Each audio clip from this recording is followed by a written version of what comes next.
Hello mes petites flammes, j'espère que vous allez tous et toutes très bien. Aujourd'hui on se retrouve, comme vous l'avez lu dans le titre, pour une vidéo 10 conseils à adopter pour, entre guillemets, survivre à son eczéma, pour que ça se passe le mieux possible. Aujourd'hui dans cette vidéo je vais vous donner mes 10 choses que je fais pour essayer de ne pas aggraver mon eczéma quand j'en ai et de faire en sorte qu'il n'y en ait pas qui réapparaissent. Encore plus que ce que je n'ai déjà. Donc bien sûr ça va pas être des conseils révolutionnaires, je vous ai pas trouvé d'astuces miracles, mais c'est vrai que ce sont des choses que forcément vous ont répété vos médecins, allergologues, etc.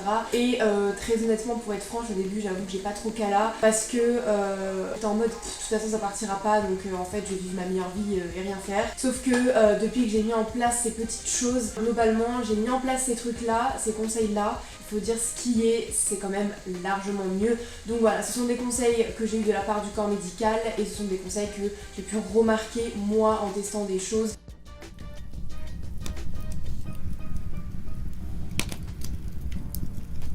Le premier conseil que je peux vous donner, et pas des moindres, de toute façon ils sont vraiment tous très importants, vous allez voir, à savoir ne pas prendre de douche trop chaude. C'est vrai que je suis quelqu'un qui prend mes douches extrêmement chaudes à chaque fois que je prends ma douche, etc. Ça fait de la fumée, etc.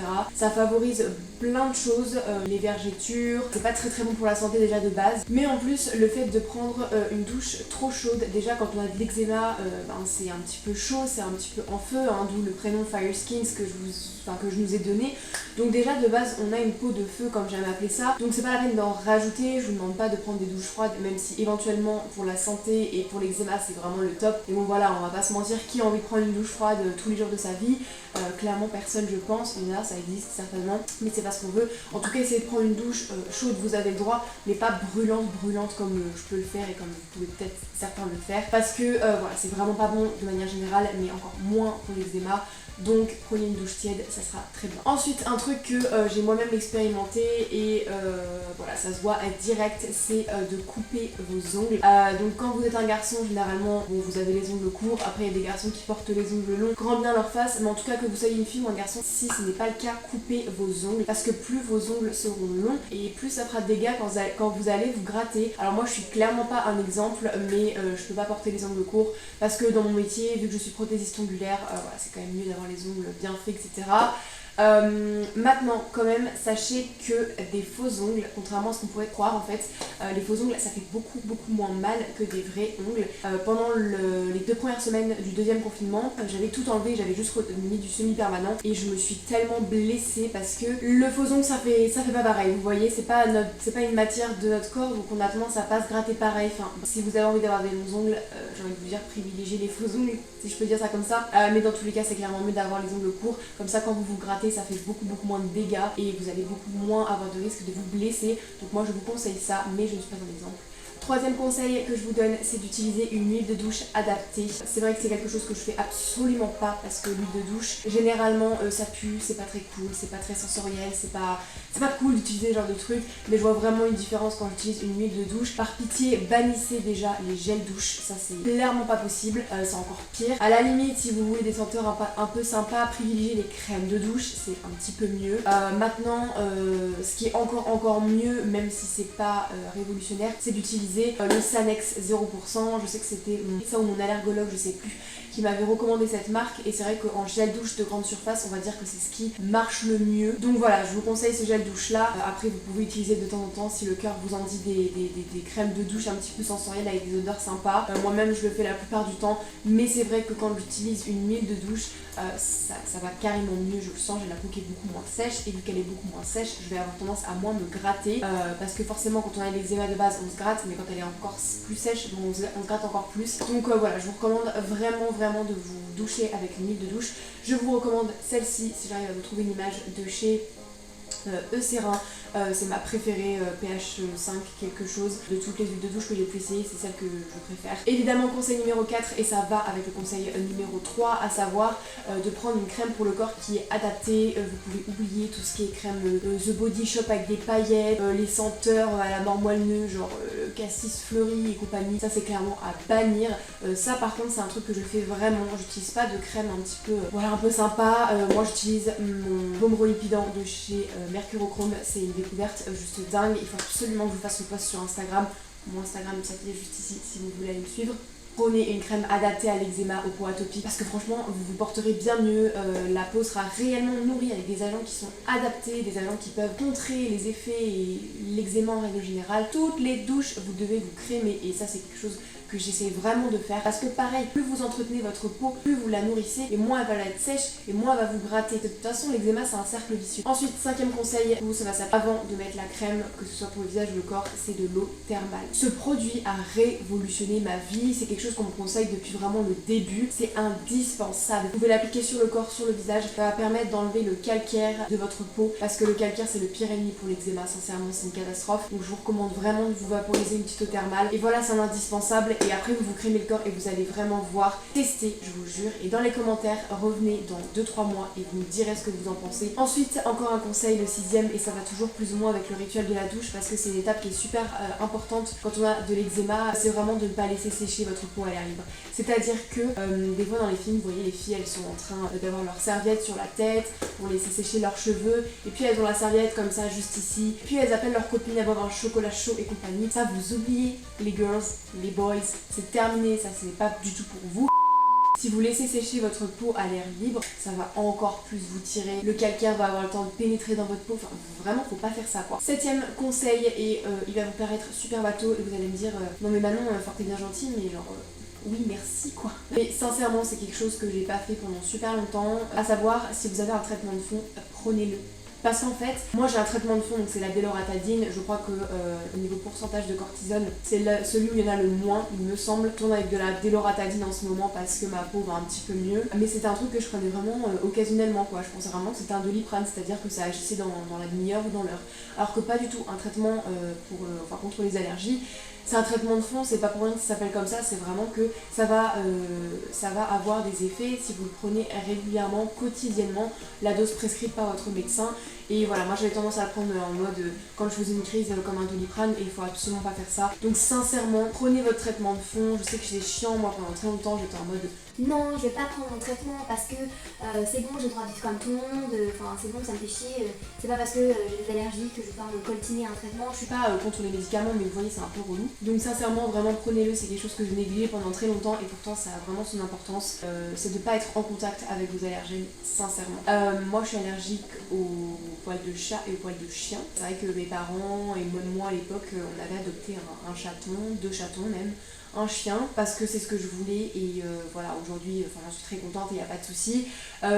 Maintenant voilà, je veux dire, vous êtes conscient de vos allergies, donc évitez au possible d'être en contact avec eux, même si des fois j'ai très envie de prendre mon chien dans mes bras, de dormir avec lui, bah je peux pas parce que sinon le lendemain je vais être dans un état pas possible. Si vous êtes allergique aux acariens comme moi, évidemment les draps ça se change limite toutes les 2 semaines, même plus, je veux dire, il faut vraiment faire attention, vous êtes fragile au niveau de la peau, vous êtes fragile au niveau des allergies, donc ne soyez pas en contact avec ce qui peut éventuellement vous faire réagir. Moi je sais que pendant très longtemps, comme mes cachets, j'étais en mode oui, c'est pas grave, je peux vivre normalement, etc. C'est bon quoi, je vais pas me laisser abattre entre guillemets par des allergies et puis voilà. Et sincèrement, au-delà du côté esthétique et de la réaction que ça peut vous apporter esthétiquement, c'est-à-dire rougeur, eczéma, etc. et que selon la société c'est pas considéré comme quelque chose de beau, il y a aussi le côté de votre santé. Si votre corps n'accepte pas telle chose, si vous êtes allergique à telle ou telle chose, c'est qu'il ne le tolère pas, donc ne l'obligez pas à rester en contact avec cet allergène là. Je veux dire, si votre corps il refuse, par exemple moi à l'époque où j'étais très allergique à la levure, etc. Si votre corps il vous dit non, je peux pas tolérer la levure, ne lui en donnez pas. Je suis pas un bon exemple et c'est vrai que les allergies alimentaires et les allergies en règle générale ça va, ça vient, donc c'est pas impossible que du jour au lendemain vous soyez plus allergique à cet allergène-là, mais au plus possible, ne dites pas à votre corps et ne l'obligez pas à fréquenter ce qu'il n'a pas envie de fréquenter. C'est-à-dire que si vous avez quelqu'un dans votre classe que vous détestez au possible, vous n'aimeriez pas que votre prof vous colle avec lui toute l'année scolaire. J'ai envie de vous dire, il faut traiter votre corps de la même façon que vous aimeriez qu'on vous traite. Donc voilà, c'est vraiment un conseil bateau, mais il est très important de le rappeler. Ensuite, un autre conseil, mais bon là ça va dépendre vraiment de votre budget et enfin de plein de choses. Plus possible, prenez vos soins en pharmacie. Je sais que par exemple il y a certaines personnes qui ont certaines valeurs, comme quoi voilà que du bio ou du naturel. Je sais aussi que les produits en pharmacie ça coûte un bras et que malheureusement on n'est pas reconnu au même titre que l'acné comme une maladie vraiment de peau. Donc ce qui fait que un produit coûte 18 balles et t'es absolument pas remboursé. Après on va pas se plaindre de notre système de santé français, honnêtement on peut se plaindre de beaucoup de choses, mais je pense que par rapport à d'autres pays on a quand même beaucoup de chance. Donc voilà, je me plains pas du système entre guillemets de santé français, mais c'est vrai qu'on n'est pas remboursé sur ce genre de produits. La routine que j'ai actuellement, même si je la couple avec des produits qui sont moins chers, si je voulais vraiment prendre la routine complète, c'est une routine qui me coûterait 100 euros environ, j'avais déjà fait le calcul, et c'est quelque chose qui a renouvelé tous les 2 mois. Donc mettre 100 euros dans une routine complète tous les 2 mois, clairement je n'ai pas le budget et je pense que je ne suis pas la seule. Donc effectivement, les produits de pharmacie, c'est pas forcément de bonne composition et les produits de pharmacie ça coûte très très cher. N'empêche qu'on pourra dire ce que l'on veut, les produits de pharmacie ils ont été testés dermatologiquement.